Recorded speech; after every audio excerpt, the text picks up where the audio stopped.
কোচবিহারের প্রাণের ঠাকুর মদনমোহন মন্দিরে পুজো দিলেন বিজেপি নেত্রী তথা প্রাক্তন সাংসদ লকেট চট্টোপাধ্যায়। জানা যায় 2016 সালে দিনহাটায় ঘটে যাওয়া একটি পুরনো মামলায় হাজিরা দিতে গতকাল কোচবিহারে পৌঁছন তিনি। এরপর তিনি গতকাল মেকলিগঞ্জ দলীয় কর্মীদের নিয়ে একটি মিটিং করার পর গতকাল রাতে কোচবিহারে পৌঁছন। আজ শুক্রবার সকালে কোচবিহারের প্রাণের ঠাকুর মদনমোহন মন্দিরে পুজো দিয়ে আশীর্বাদ নিয়ে দিনহাটায় ঘটে যাওয়া পুরনো মামলার হাজিরা দিতে দিনহাটার উদ্দেশ্যে রওনা দেন তিনি।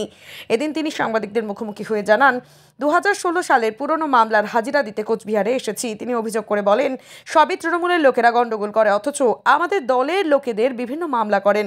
তৃণমূলের লোকেরাই গন্ডগোল করে, কিন্তু মামলা হয় আমাদের নামেই। তবে যেহেতু একটি পুরনো মামলা রয়েছে, তাই হাজিরা দিতেই হবে, কারণ সংবিধানকে অমান্য করতে পারবো না।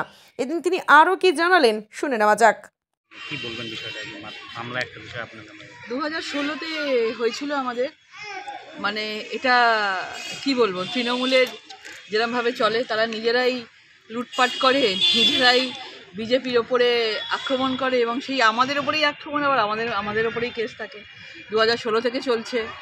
এত বড় বড় ক্রিমিনাল গুলি করে দিয়ে চলে যাচ্ছে, মার্ডার করে দিয়ে চলে যাচ্ছে, তাদের কিছু হয় না, কিন্তু আমাদের মতো লোকেদেরকে তাদেরকে হ্যারাসমেন্ট করা হয় এবং তার জন্যই আসা। এখন তো আসতেই হবে, করতে মানতেই হবে, সংবিধান তো মানতেই হবে। ওই জন্য এসছি। আইন শৃঙ্খলা নিয়ে কি বলবেন? গতকালকে ঘটনাতে তো পরিষ্কার বোঝা যাচ্ছে, আজকে মুখ্যমন্ত্রীও বুঝতে পারছে আউট অফ কন্ট্রোল, কিচ্ছু ঠিক নেই, কোথায় কাকে, মানে যেভাবে আজকে রাস্তার মধ্যে মানে আলোর মধ্যে যেভাবে দিনের বেলায় যেভাবে গুলি করা হয়েছে, যেভাবে সামনে, এটা অত্যন্ত ভয়ঙ্কর। যে কারোর কিছুই হতে পারে, কোনো সেফটি সিকিউরিটি নেই এই বেঙ্গলে। বললাম, পরিযায়ী শ্রমিক যারা রয়েছেন দিল্লিতে, দিল্লি পুলিশ এখানে তাদের নথি যাচাই করছে যে তারা ভারতীয় না বাংলাদেশ।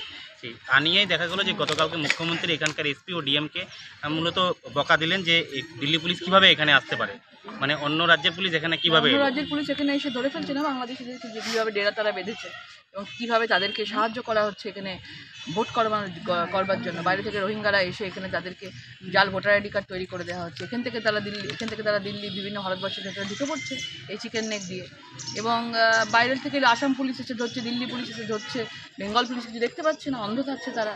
সেই জন্য ভাবছে কেন তারা আসছে। তাহলে তো বাংলার আসল পরিচয়টা সবাই পেয়ে যাচ্ছে যে বাংলা পুরো সন্ত্রাসের বাংলা, পুরো রোহিঙ্গাদের বাংলা হয়ে গেছে।